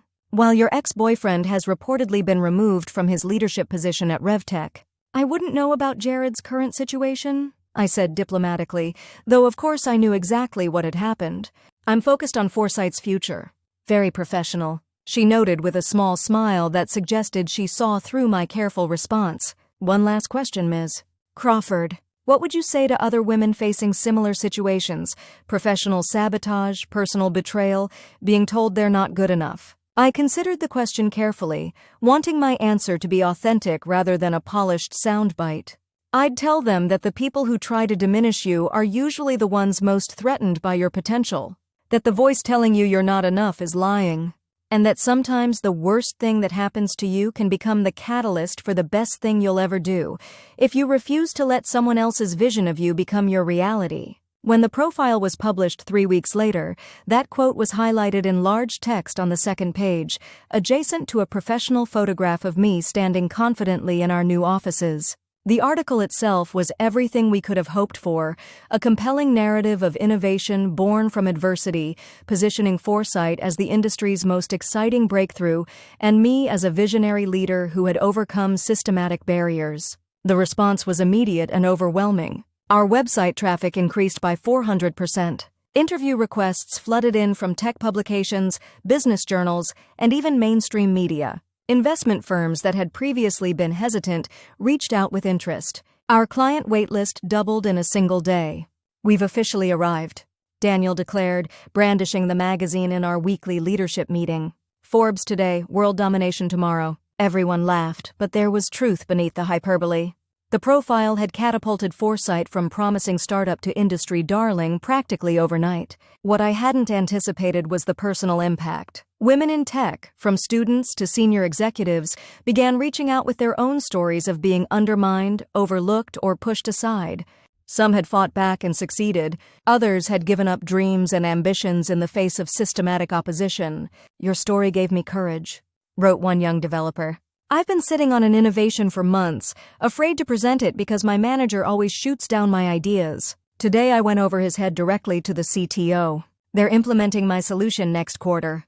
Messages like these affected me deeply, transforming what had begun as personal vindication into something more meaningful, a platform to create genuine change in an industry that too often rewarded the Jareds of the world while sidelining the true innovators. It was in this atmosphere of triumph that the first serious attempt to acquire Foresight arrived. Connor Hughes, CEO of Tech Dynamics, one of the largest technology conglomerates in the country, requested a private meeting to discuss potential synergies. "They want to buy us," Lisa translated when I called her for advice. "And given Tech Dynamics' market position, they'll probably offer a very attractive sum." "We're not for sale," I said immediately, surprising myself with the vehemence in my voice. "Maybe not," she agreed, "but it's worth hearing them out. Acquisition offers can take many forms. Some might allow you to maintain control while gaining access to resources that would take years to build independently." She was right, of course. Taking the meeting was just good business. Still, something about the timing nagged at me. Why now, just as we were gaining serious momentum? I agreed to meet Hughes at his company's imposing headquarters downtown. His corner office offered a stunning view of the city, the expensive furnishings and original artwork speaking to Tech Dynamics' immense success. "Ms. Crawford," Hughes greeted me, rising from behind an impressive desk. "Thank you for making time in what must be an exceptionally busy schedule. Your Forbes profile was quite something." "Thank you," I replied, accepting his handshake. "Though I hope it's our technology that impressed you, not just my personal story." He smiled appreciatively. "Direct. I like that. And yes, Foresight's predictive analytics platform is extraordinarily impressive, which is precisely why I wanted to meet." For the next 30 minutes, Hughes outlined Tech Dynamics' interest in acquiring Foresight, a strategic acquisition that would position our technology as the centerpiece of their business intelligence division. The numbers he eventually mentioned were staggering: $50 million with substantial retention bonuses for key staff, including a 3-year contract for me as division chief. "That's very generous," I said carefully when he finished his pitch. "It's commensurate with Foresight's potential," he replied. "Your technology could revolutionize how our enterprise clients understand and anticipate customer behavior. The synergies with our existing solutions would be transformative." I nodded, processing the offer. $50 million. More money than I'd ever imagined having. Security and success beyond anything I'd dreamed of when I started this journey. And yet, what about control? I asked. Foresight is still evolving. We have development plans that extend well beyond the current implementation. Hughes spread his hands in a gesture of openness. You'd have considerable autonomy as division chief. Of course, major initiatives would require board approval, but that's standard in any organization of our size. And my team? We want to keep everyone. The magic isn't just in the algorithm, it's in the minds that created it. Everything he said was reasonable, logical. The offer was beyond generous. Many founders would jump at such an opportunity, cash out, secure their future, let a larger entity handle the challenges of scaling. So why did it feel wrong? I appreciate the offer, Mr. Hughes. I'll need to discuss it with my team and our investors. He nodded, seemingly unsurprised. Of course. Take a week to consider. But I should mention, he paused, his tone shifting subtly. We're not the only ones interested in predictive analytics capabilities. The market is recognizing what you've known all along. This is the future of business intelligence. It was a gentle pressure tactic, create urgency by hinting at competing offers, but it triggered an unexpected realization. I'd been trying to identify what felt off about this meeting, and suddenly it clicked. May I ask what prompted your interest? We haven't actively sought acquisition partners. Hughes smiled smoothly. The Forbes profile caught my attention naturally. but we've had our eye on developments in your sector for some time. And did someone specifically bring Foresight to your attention recently? Perhaps a new consultant or advisor? His slight hesitation confirmed my suspicion before he regained his composure. We have many sources of market intelligence. I nodded, keeping my expression neutral despite the anger beginning to simmer just beneath the surface. Of course. I'll be in touch by the end of next week with our decision. As my car pulled away from Tech Dynamics' towering headquarters, I made a call to an old contact, Sarah Kim, who worked in technical recruiting and had her finger on the pulse of industry movements.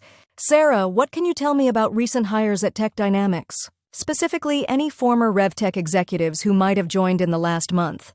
Her response confirmed what I'd already suspected. Jared Evans had recently been hired as a strategic consultant for Tech Dynamics' Business Intelligence Division. The pieces fell into place with sickening clarity. Jared, unable to build a competitive platform at RevTech, had found another angle. If he couldn't beat Foresight, he'd facilitate its acquisition by a company where he had influence, positioning himself to eventually control the very technology he'd once dismissed. It was elegant in a twisted way. Tech Dynamics would get cutting-edge technology. Jared would get proximity to the innovation he'd failed to create himself. And most satisfyingly for him, I would essentially work for him again, my creation under his company's control. By the time I reached our offices, my decision was made. I called an emergency meeting of Foresight's leadership team and our key investors, including Lisa and Patricia. Tech Dynamics offered $50 million. I announced without preamble once everyone was assembled in our conference room. A wave of reactions swept through the room. Gasps, wide eyes, whispered exclamations. $50 million was beyond what even our most optimistic valuation had suggested. That's significant, Patricia said carefully, always the measured voice. What are the terms? I outlined Hughes's proposal, watching their expressions shift from shock to consideration. When I finished, there was a moment of charged silence. It's a good offer, Daniel said finally. Better than good. It's exceptional for a company at our stage. Several others nodded agreement. It was the logical move. Take the money, secure our futures, let our technology reach more users through Tech Dynamics' vast network. I'm declining it, I said quietly. All eyes snapped to me. May I ask why?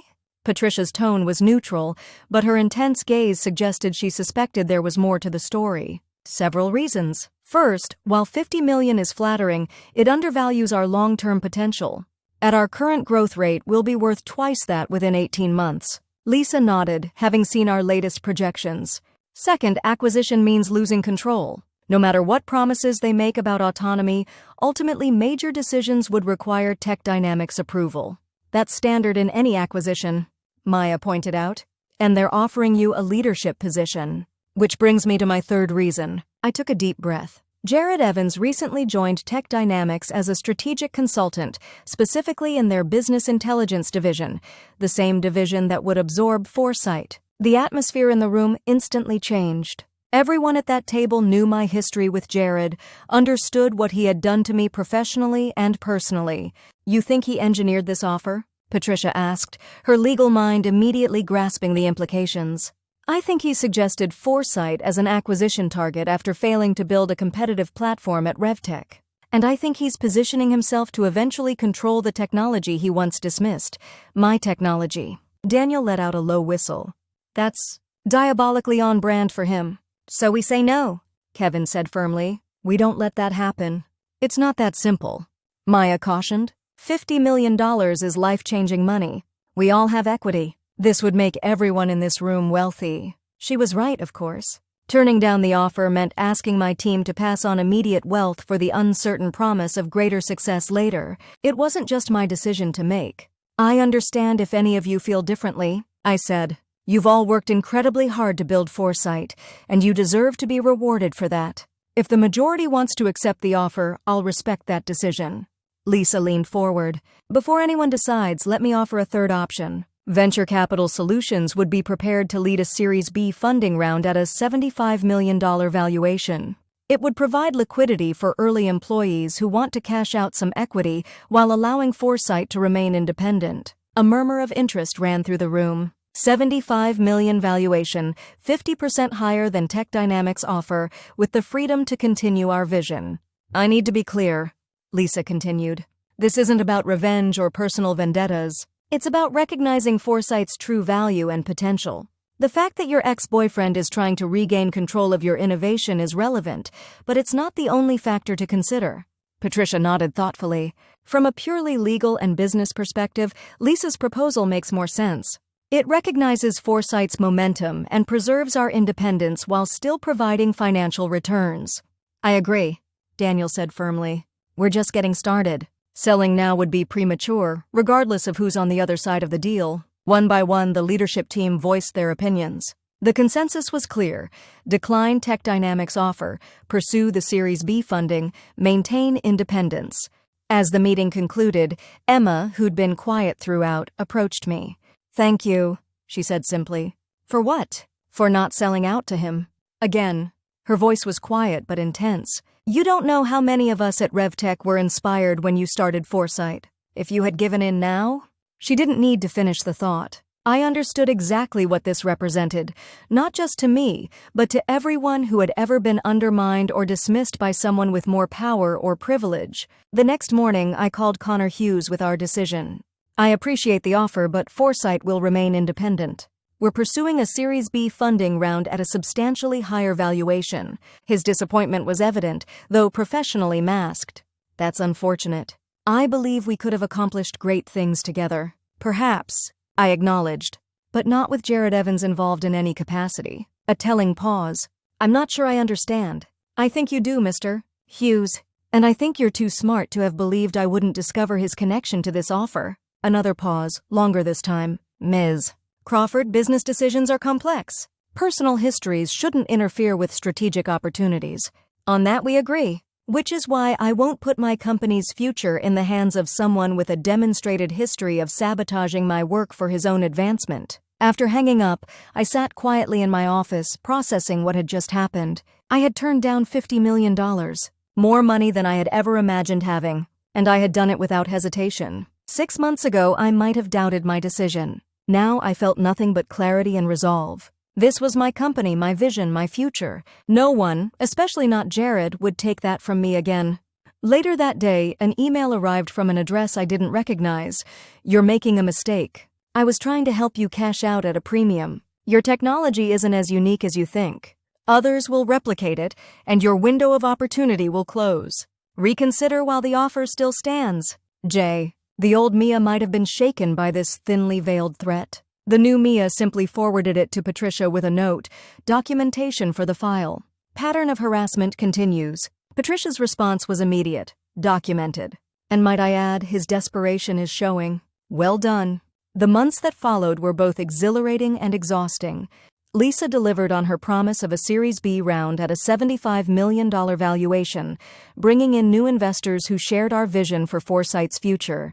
With fresh capital, we accelerated our growth, expanding our team, enhancing our technology, and moving into international markets. True to Daniel's half-joking prediction, we were on a trajectory toward world domination, or at least market domination in our sector. By our 1-year anniversary, Foresight's client list included over 50 major corporations across retail, finance, and healthcare. Our predictive accuracy had improved to an astonishing 98.4%, and we had begun exploring applications in entirely new sectors. The Forbes profile had opened doors, but our continued innovation kept them open. Maya orchestrated a marketing campaign that positioned Foresight not just as a technology provider, but as a thought leader in predictive analytics. I found myself speaking at conferences, giving interviews, even consulting with government agencies interested in our approaches to data analysis. It was a far cry from the woman who had once been told she'd be nothing without Jared Evans. For his part, Jared seemed to have accepted defeat, at least temporarily. After my rejection of Tech Dynamics' offer, he maintained a low profile. According to industry gossip, his role there had been reduced, his influence diminished by the failed acquisition attempt. I'd like to say I didn't care, that I was completely focused on Foresight's success rather than his failure, but that would be a lie. A small, vindictive part of me followed his downward trajectory with satisfaction. It wasn't noble, but it was honest. I wanted him to experience a fraction of the doubt and insecurity he had once inflicted on me. Yet as Foresight grew, my obsession with Jared's fate gradually diminished.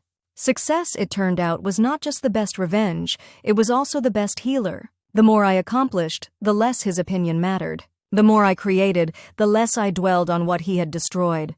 I was in Tokyo, finalizing our first major Japanese partnership, when the call came that changed everything yet again. "Mia, it's Patricia. You need to come back. There's a situation." The gravity in her voice immediately set alarm bells ringing. "What kind of situation?" "Tech Dynamics is publicly announcing a new predictive analytics platform tomorrow. They're calling it Prescience." My stomach tightened. And early screenshots show an interface remarkably similar to Foresight's. Interface elements that wouldn't be necessary for functionality. They appear to be deliberate copies. I closed my eyes, a cold anger settling in my chest. Jared. Almost certainly. He spent enough time studying Foresight to understand our surface-level implementation, even if he never grasped the deeper innovation.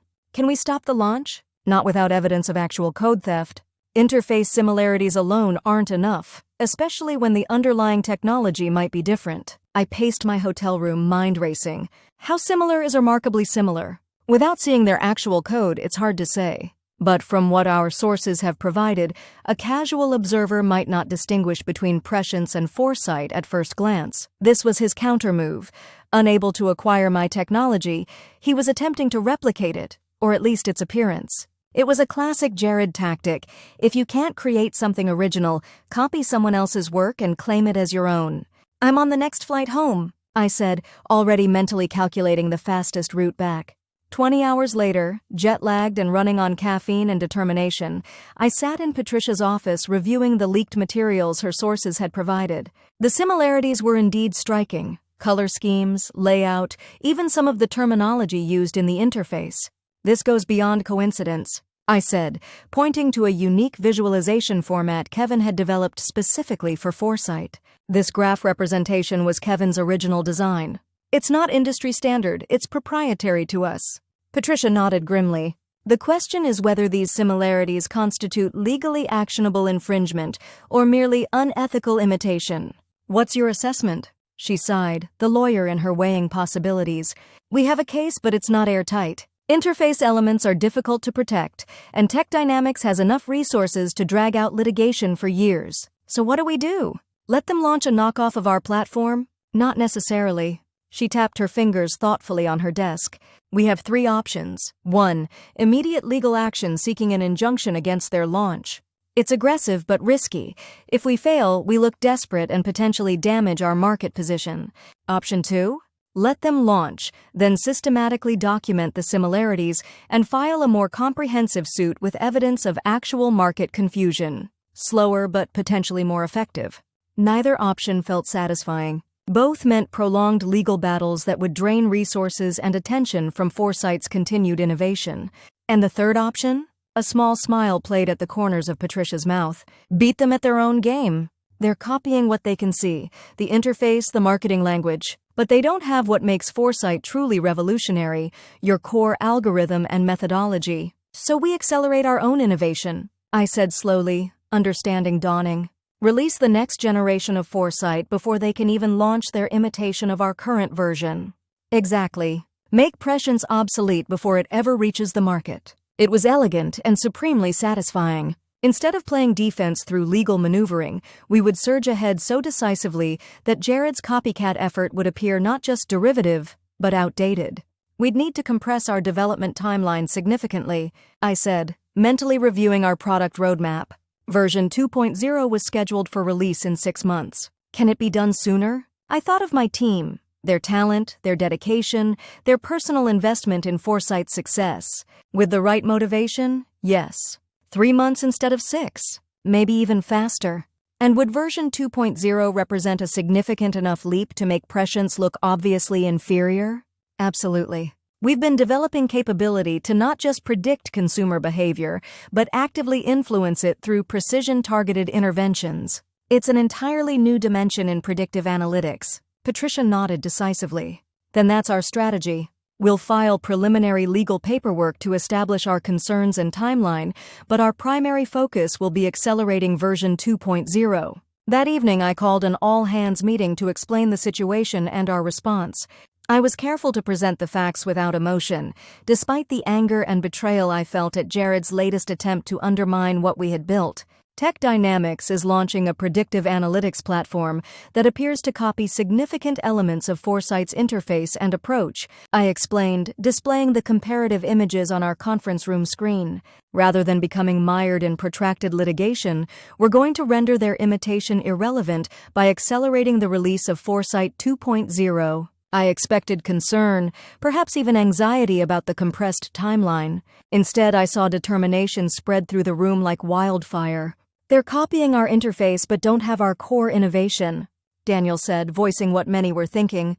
Classic empty suit move. All appearance, no substance. Kevin, whose design elements had been most obviously copied, looked more angry than I'd ever seen him. I spent months refining those visualizations. To see them just stolen. It's infuriating. Turn that anger into motivation, I suggested. Let's show them and the market what real innovation looks like. Emma raised her hand. Is it him? Your ex?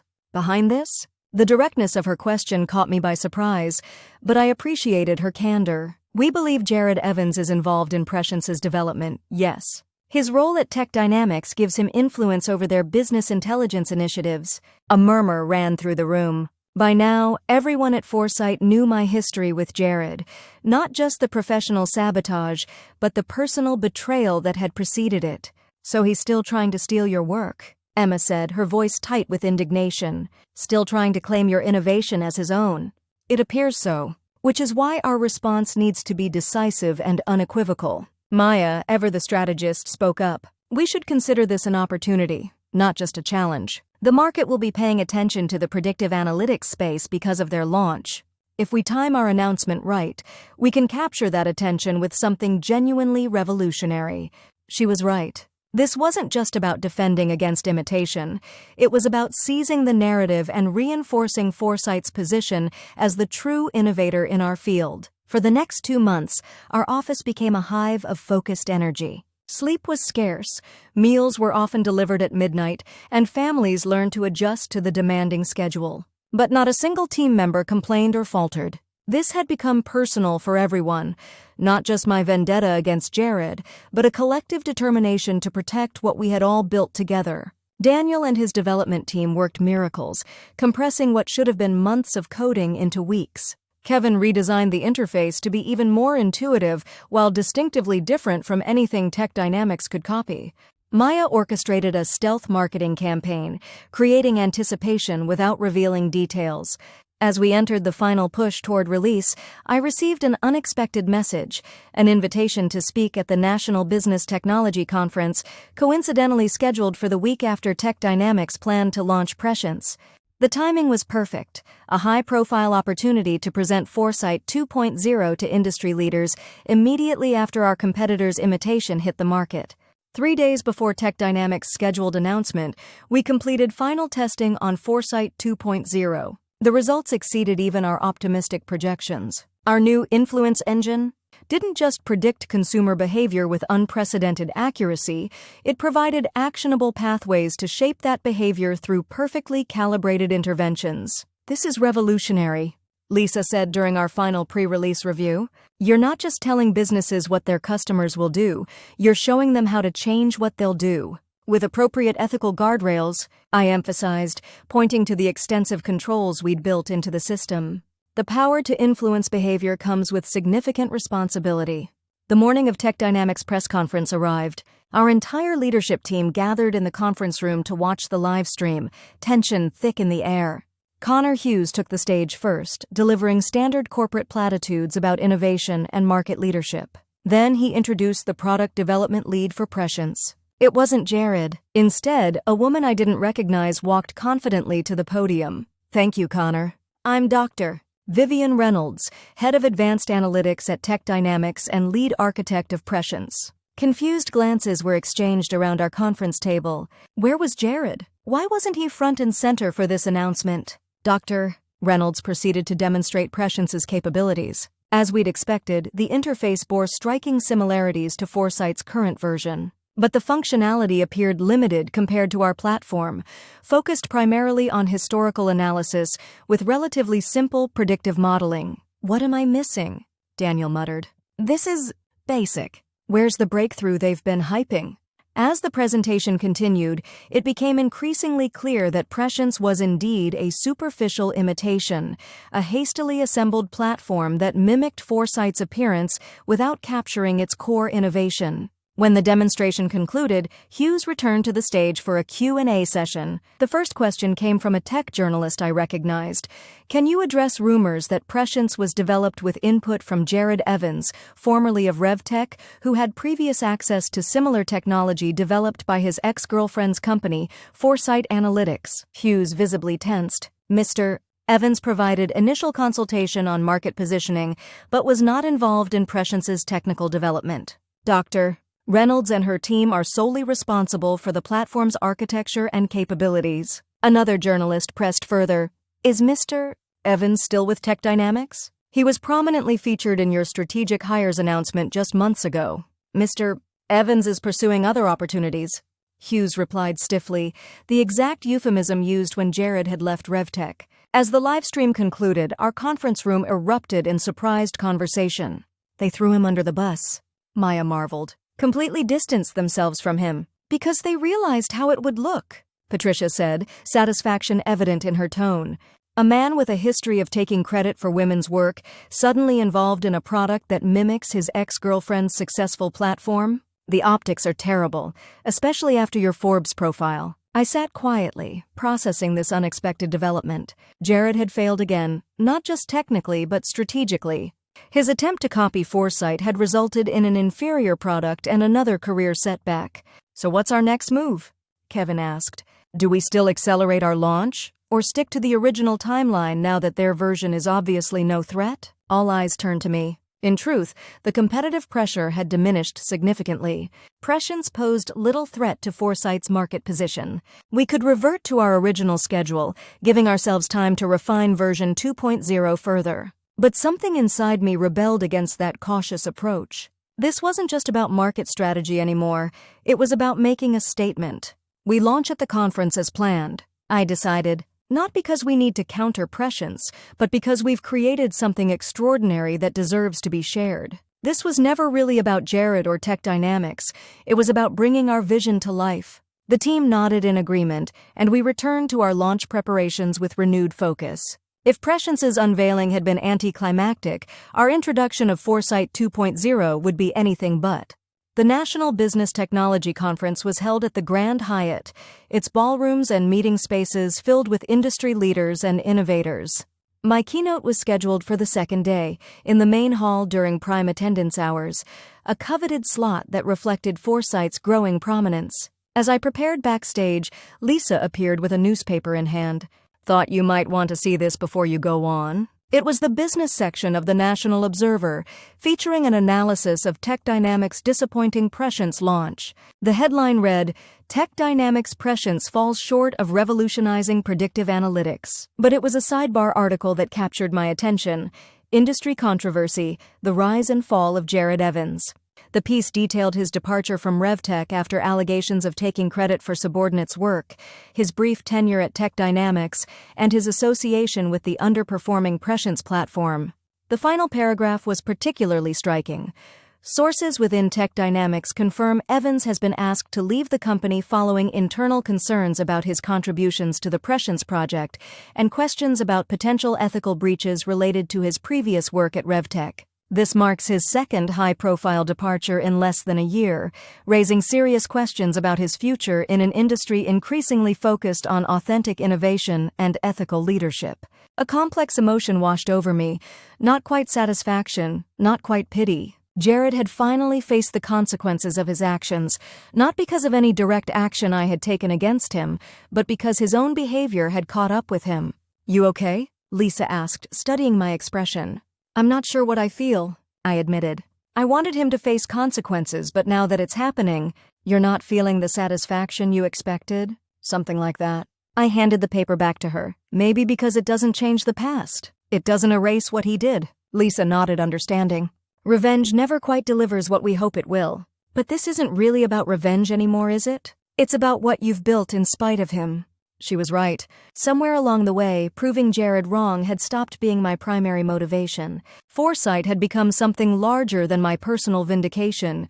It was a vision of what technology could accomplish, a community of brilliant minds working toward shared goals, a platform for genuine innovation. Ms. Crawford, 5 minutes until you're on. A conference coordinator called. I took a deep breath, centering myself. Time to focus on the future. Lisa squeezed my arm encouragingly. Go show them what real innovation looks like. Walking onto that stage felt like crossing a threshold. Behind me lay the hurt, the betrayal, the doubt. The woman who had once believed Jared when he said she'd be nothing without him. Ahead lay possibility, achievement, impact, the founder and visionary who had built something truly meaningful. Good morning, I began, looking out at the packed auditorium. I'm Mia Crawford, founder and CEO of Foresight Analytics. Today, I want to show you something that will transform how you understand and influence the world around you. For the next hour, I guided the audience through Foresight 2.0's revolutionary capabilities, demonstrating not just its predictive accuracy, but its unprecedented ability to identify intervention points that could shift outcomes. The response was everything we had hoped for: gasps of surprise, spontaneous applause at key revelations, and a standing ovation when I concluded. The Q&A session that followed was equally gratifying, with thoughtful questions that revealed genuine understanding of our breakthrough. When someone inevitably asked about comparisons to Tech Dynamics Prescience, I responded with professional grace. Prescience appears to be focused on traditional analytics with basic predictive modeling. Foresight 2.0 represents a fundamentally different approach, not just forecasting what might happen, but identifying specific actions that can shape what will happen. We're operating in different domains entirely. It was the truth, delivered without malice or unnecessary comparison. I didn't need to disparage their product. The contrast spoke for itself. As I left the stage to thunderous applause, I felt a profound sense of completion. Not because the journey was over, Foresight still had unlimited potential to explore, but because I had finally closed the chapter that had begun that night on my kitchen floor, surrounded by takeout containers and despair. The remainder of the conference passed in a blur of meetings, demonstrations, and partnership discussions. Foresight 2.0's reception exceeded even our optimistic projections, with potential clients practically lining up to schedule implementations. On the final evening, as we celebrated at a restaurant near the conference center, I stepped outside for a moment of quiet reflection. The night air was cool, the city lights creating a tapestry of illumination against the darkening sky. Quite the triumph, isn't it? I turned to find Jared standing a few feet away, his appearance markedly different from when I'd last seen him. His designer suit had been replaced by more casual attire, his perfect grooming slightly diminished, the confident posture subtly deflated. "What are you doing here, Jared?" I asked, my voice steady despite the surprise of seeing him. "I watched your keynote," he said, ignoring my question. "Impressive work. The influence capability is beyond what I thought possible." Coming from him, it was as close to an admission of my superior innovation as I was likely to get. "Thank you," I said simply. An awkward silence stretched between us, filled with unspoken history and the ghosts of what might have been. "I hear you're leaving Tech Dynamics," I said finally, not to twist the knife but because pretending I didn't know seemed disingenuous. He gave a short, humorless laugh.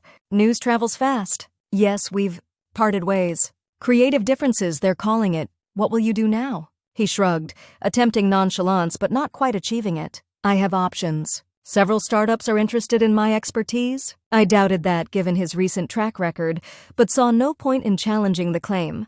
We stood in silence for another moment, the gulf between us filled with everything that had happened since that night he'd walked out of our apartment.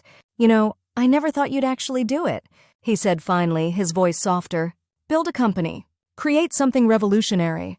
Prove me wrong so thoroughly." "I know," I replied, feeling neither triumph nor anger, just a quiet certainty. "That was always your biggest mistake." He looked at me then, really looked at me, perhaps seeing for the first time the woman I had become rather than the reflection of his own expectations. "For what it's worth, I'm sorry. Not just for us, but for undermining you professionally. You deserved better." The apology caught me off guard, not because I'd never expected to hear it, but because I realized it no longer mattered to me whether he apologized or not. My validation no longer depended on his recognition.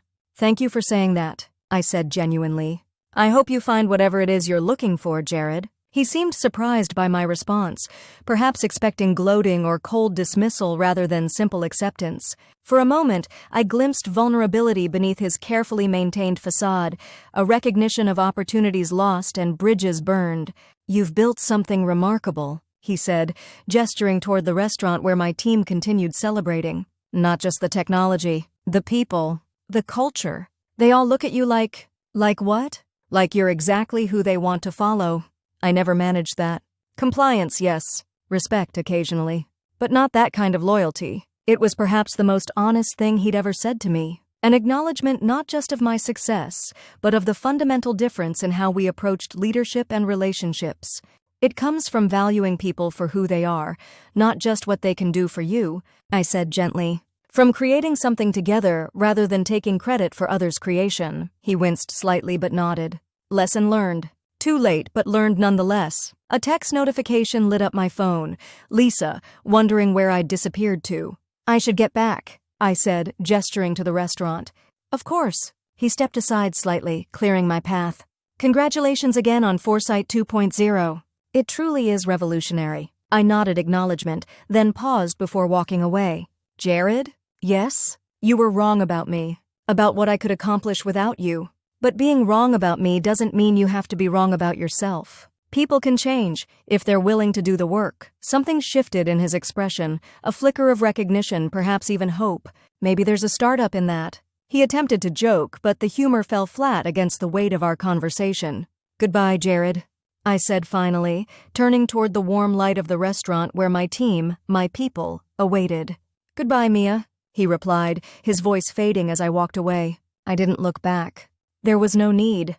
Whatever closure I had sought had already been found, not in his acknowledgement of my success or his belated apology, but in the life and company I had built from the ashes of his betrayal. As I rejoined my team, their faces lighting up at my return, I felt the final piece of a long journey fall into place. The woman who had once been told she'd be nothing without Jared Evans had not only proven him wrong, she had transcended the very premise of his judgment.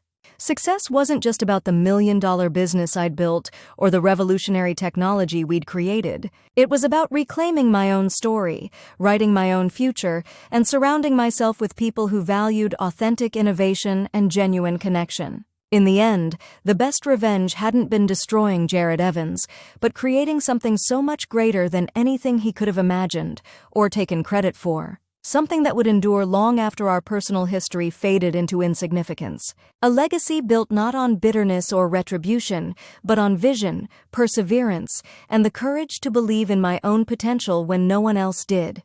Even now, as Foresight grows beyond anything I imagined that night on my kitchen floor, I sometimes think back to the moment everything changed, when I saw his smug face in that magazine and something inside me finally broke free. He said I'd be nothing without him. I became everything because I left him behind.